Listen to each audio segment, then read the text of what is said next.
ఏంట్రా అంత టెన్షన్ పడుతున్నావు నువ్వు? ఈ ఊళ్ళో ఉన్నాడు రా బిల్డప్ బాబాయ్ అని. ఆడు వచ్చాడంటే పెద్ద తలనొప్పరా. వచ్చేసాడు. నాకేదో కొడదాం సార్, మీరు కొత్త కనిపిస్తున్నారు.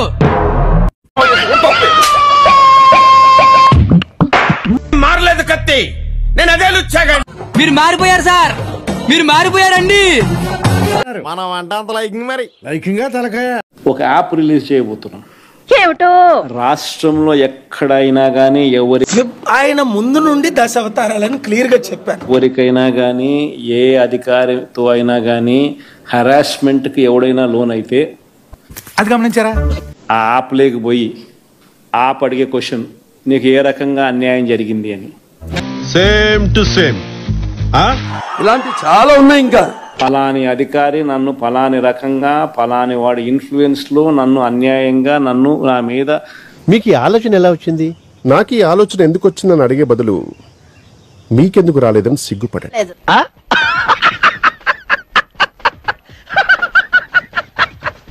కేసు పెట్టి నన్ను చిత్రహింస పెట్టినాడు అని చెప్పి ఎవడైనా కూడా యాప్ ద్వారా ఆ అధికారి పేరు దగ్గర నుంచి ఆడికి అలాగే అవ్వలేరా, ఆయనకు జరిగిన ఏ పరిస్థితుల్లో ఆయన ఏ రకంగా ఇబ్బంది పడ్డాడు అనేది ఆయన చెప్పచ్చు. మీరు మాట్లాడేది నిజమేనా? ఎందుకు వచ్చింది అనుమానం? ఇప్పుడు ఎలాగ అంటారండి, సీన్ క్లైమాక్స్ లో నెరవేర్ చేసి ఆడుకుంటారు. ఆయన దగ్గర ఏదైనా ఆధారాలు ఉంటే ఆ ఆధారాలు కూడా ఆయన అప్లోడ్ చేసే ఫెసిలిటీ కూడా కల్పిస్తా ఉంటారు. ఇంకో బటన్ నొక్కితే ఆయన కావాల్సిన ఆయన దగ్గర ఉన్న ఆధారాలు ఏదైనా ఉంటే ఆధారాలు కూడా ఆయన అప్లోడ్ చేయొచ్చు. పత్తిగా నీలో చాలా చిత్రాలు ఉన్నాయిరా. ఆటోమేటిక్లీ ఆ కంప్లైంట్ మన డిజిటల్ లైబ్రరీలోకి వచ్చేస్తుంది. అంటే ఏంటి సార్? నేను నేర్చుకున్నదే 4 ముక్కలు. నువ్వు ఎక్స్ట్రా అడిగి నన్ను కన్ఫ్యూజ్ చేయకు. యాప్ ద్వారా మన డిజిటల్ లైబ్రరీ మన దగ్గర ఉన్న మన సర్వర్లలోకి మన డిజిటల్ లైబ్రరీలోకి వచ్చేస్తుంది. ఇది వర్కౌట్ అవ్వలేదు కానీ వేరే ఏదైనా ట్రై చేయరా? అంత సడన్ గా అడిగితే చెప్తారండి, ఇది చెప్పడానికి చాలా ఆలోచించారు. పొద్దున మనం ముఖ్యమంత్రి అయిన తర్వాత ఆ డిజిటల్ లైబ్రరీ మనం ఓపెన్ చేస్తాం. ఈ సినిమాలో పెద్ద కామెడీ డైలాగ్ ఇదే. మనం వచ్చిన తర్వాత అది ఓపెన్ చేసి ఎవడెవడైతే మన కార్యకర్తలను అన్యాయం చేసినాడు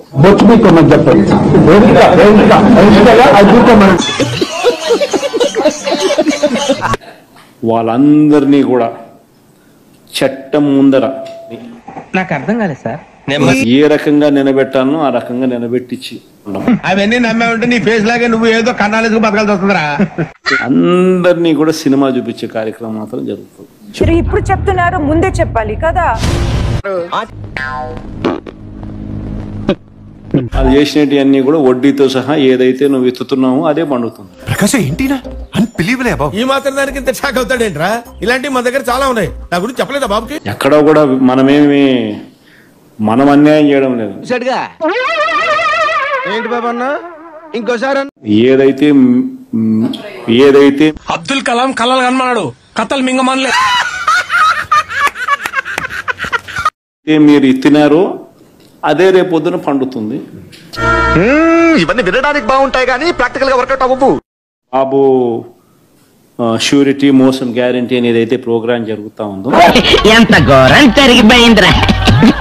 దాంట్లో మీరంతా కూడా ఇంకా అంత ఎక్కువ ఇన్వాల్వ్ కావాలి. అయ్యి బాబోయ్ నిజమే నమ్మబుద్ధి కావట్లేదు. అంటే ఈ ప్రోగ్రామ్ అనేది అన్ని చోట్ల బాగా జరుగుతా ఉంది. కానీ ఏం యాక్షన్ తీసుకోమంటావు?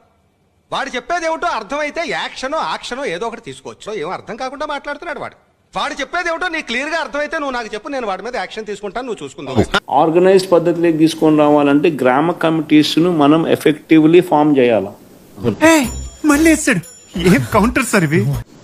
ఎఫెక్టివ్లీ మనం ఫామ్ చేసే ఒక అవకాశం దీనివల్ల మనకు వచ్చింది ఈ ప్రోగ్రామ్ వల్ల. కాసేపు ఊపిరి బిగబట్టు, పోతాయి ప్రాణాలు, దరిద్రం వదిలిపోద్ది. ఈ ప్రోగ్రామ్ ఎందుకు ఎంత బాగా ఉందంటే ప్రతి చోట కూడా చంద్రబాబు నాయుడు చేసిన మోసం అనేది క్లియర్ కట్ గా కనిపిస్తా ఉంది. చక్రవర్తి తొక్కలది ఏం చెప్పారండి? ఇలాంటివి 1,00,000 చెబుతా. ప్లస్ మోస్ట్ ఇంపార్టెంట్ థింగ్ ఏంటంటే మనల్ని పోగొట్టుకున్నాం అనేది కూడా ఆటోమేటిక్లీ కార్యకర్తల్లోనూ బాప్ 1 నంబరి బేటా 10 నంబరి సరిగా చెప్పితావరా? శ్రేయోభిలాషుల్లోనూ ప్రతి గ్రామ స్థాయిలోనూ కూడా అది విపరీతంగా కనిపిస్తుంది. అంతేనా గురువు గారు? అవును, నీ అంతే. మనసు మార్చుకోరా? పట్టుదలొస్తే డ్రైరే మార్చుకోను, ఏదో మనసంత.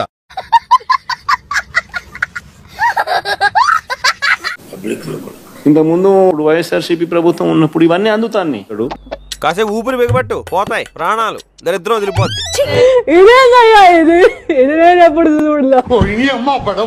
మా వీడియో మీకు నచ్చినట్టయితే లైక్ చేయండి, షేర్ చేయండి, సబ్స్క్రైబ్ చేయండి. సబ్స్క్రైబ్ కాదు, సబ్స్క్రైబ్ అదే ఏదో చేయండి.